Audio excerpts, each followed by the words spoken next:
Right, yeah, there's that saying that a week can be a long time in rugby. Do you expect anything different from Griquas on Saturday than what you maybe got from them last week or what? Yeah, a week is a long time. I think they'll come with 1 or 2 kicks up the sleeve. They'll come with a set plan as well. So I think it's that balance between playing what you see and sticking to your plan. So it's the same for us. So it's always weird playing a team 2 weekends in a row. Yeah. I mean, you've at least now got the luxury of announcing an unchanged side. That continuity, you think, will mean a lot for you guys? Yeah, I think it's always nice picking the same side in terms of continuity. It's 3 days that they train together longer if you think of the bigger picture. So it doesn't happen that often this Currie Cup, so it's nice. Cash, the fact that we heard the news overnight and that of Brent's departure from Griquas, how is that going to affect them, do you think? I don't question. It's what it is from our side. They're a senior team. They've been playing together this whole year. I don't think it will have an effect on them. If anything, it will motivate them. Are you surprised that it's happened 2 days before a big semi-final? There will be a reason for it, so whatever the reason is will be fair. Okay. Yes, how well do you know, Brent? You guys worked together here, didn't you? We worked here together for a little bit. So we came across each other's paths quite a bit. So I won't say that I know him like a friend, but as a coach, we worked a little bit together and against each other. Ross, you with insight there in Sharks part of the world, have you guys heard that it is only the Sharks that he's going to or what? I didn't even know that he was leaving. I've just focused on my job at hand. Yeah, sure. Good idea. Ivan, a lot's been said over the last bit as well about the fact that you've actually this season had a better record away from home than at home and so on. What do you ascribe that to? And do you think the fact that you've lost 2 out of 3 is something to be a bit worried about for Saturday here or not really? No, I don't think it's something to be worried about. It is a factor. So we've been better away from home. So we've made changes, a little bit of plans this week to see if we can mimic our away program. So we've got 1 or 2 plans surrounding that. I think the biggest thing with the young team is I think they put themselves under unfair pressure at home. What are you sleeping in Cape Town tomorrow night? Good flight to good sleep and a good flight back. See, he's smart. He's got a little kid, so he's got to get sleep. Cash, at the start of the competition, I think you said something about using it to blood maybe a lot of the youngsters ahead of next year and looking at certain things. You're 2 games away from, or wins away from winning the Currie Cup.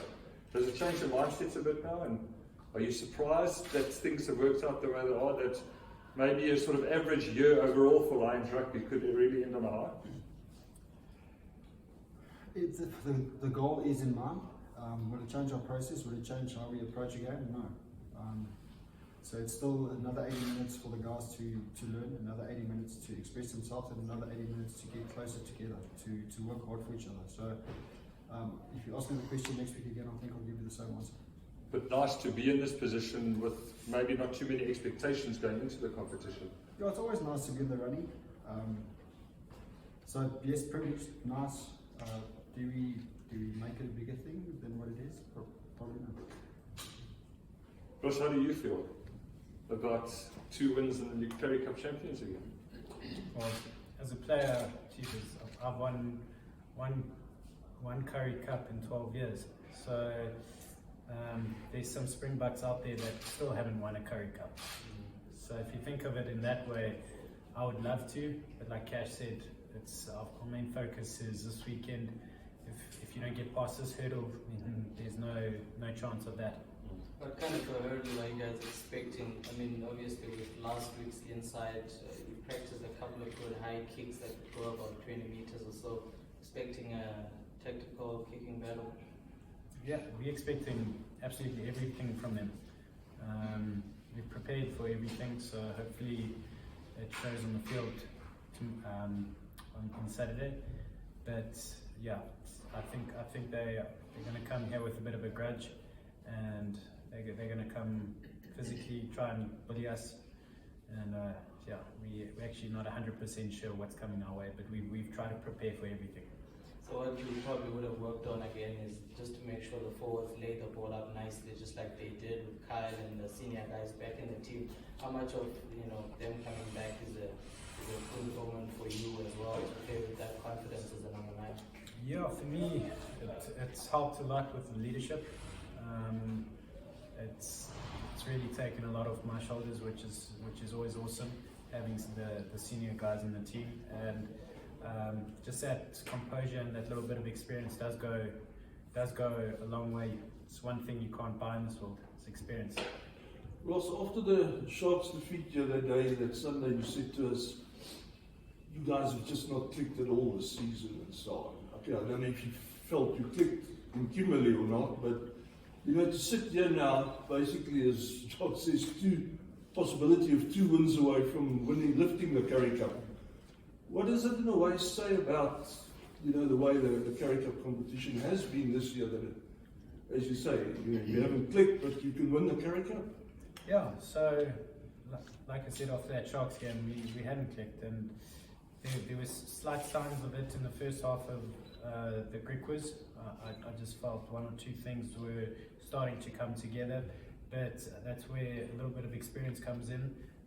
Once you've got the knife in, you've got to turn it, and I feel every game that we play, the boys are getting that experience, and they're getting better and more confident within themselves, so that's always a nice thing.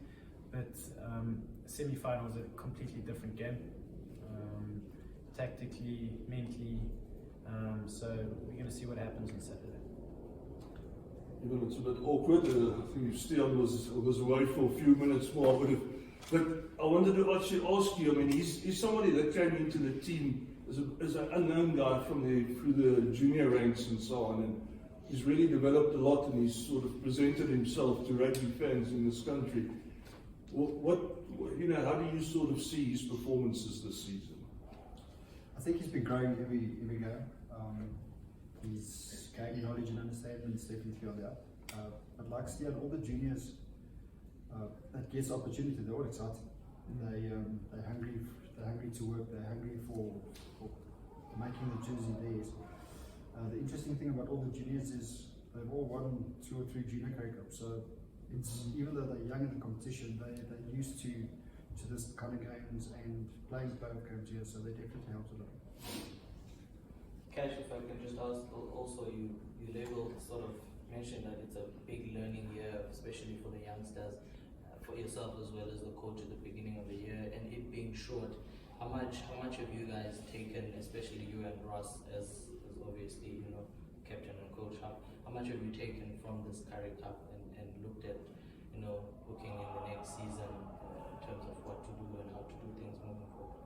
I think the learning just from my side personally has been massive.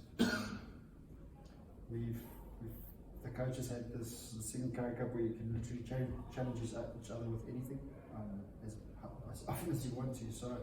So we gave each other challenges per day, whether it's personal stuff, whether it's game prep, whether it's training preparation or review. So for us, just me personally and the coaches was big learning. And I think they rubbed off to the players a little bit. If you compare their prep individually now to the previous week, I think there's a big shot. Sorry, mate. Warren, let us in on it. You guys also lost the hair. That is the coaching staff. Yeah, all the coaches, actually all the management, the whole management. Some of the players, management this side. Yeah, we all in. Yeah, when I was Warren Bean as a coach, obviously, probably had to stop him a couple of times from catching the ball. I think it's been a nice bridge between the players and us. He still thinks as a player in every session, so it's almost that little voice in the back of the room going, but the players see it this way, or the player will ask you this kind of question. So I think it's also nice for the players to have a voice there and to know that he's on their side as well. So yeah, I think it's been nice. It's been a good experience for him and for us. Ross, let's not go too far ahead, but let's just say making a Currie Cup final in a year where it's such big things, where you actually missed out now on a World Cup selection after having been a Springbok before. How much will that in a way mean to you, and will it be in a way almost like a bit of a compensation? Sort of not if you were to make even if it's just a final, let alone lifting it. Yeah, I'd love to win a Currie Cup, another Currie Cup. I didn't get my hopes up for the World Cup, because then if it happens, it happens, like I've always said, because then you can't be disappointed. So my focus is here with the team, and it has been from day one. I've been loving coming to training every single day. It's a new challenge, and it's been a great challenge for me personally, and I've grown under the mentorship of Cash, and Waz has been helping me a lot. He's actually been my roommate on tour, so that's been, from a mentorship point of view, that's just developed me as a human being, because I've just been firing questions back and forth to him, so I think he's a bit tired of me. But yeah, it's lifting a Currie Cup would mean absolutely everything to me. They don't come around that often. Any more questions? No. Thank you.